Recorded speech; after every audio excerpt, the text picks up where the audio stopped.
ការខែមុនខ្ញុំក៏បងដូរ៉ាមីមកដបឲ្យអ្នកម្ដាយក៏បងអ្នកម្ដាយឯងនឹងឯង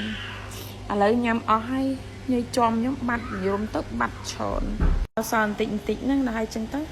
ខ្ញុំញ៉ាំឥឡូវខ្ញុំទិញមកកំប៉ុងទៀតចាំញ៉ាំអគ្រប់3កំប៉ុងចាំញ៉ាំគេកលូតាម្ដងខ្ញុំអត់ទាន់ញ៉ាំដូរ៉េមីហ្នឹងជាប់ខ្ញុំខ្លាំងហ្នឹងម៉ែឯងខ្លាំងហ្មងណាដល់ពេលឥឡូវហ្នឹងសន្តិបន្តិចយរុំទៅអ្នកណាក៏កន្លែងធ្វើកើតអ្នកណាក៏គេនិយាយដែរ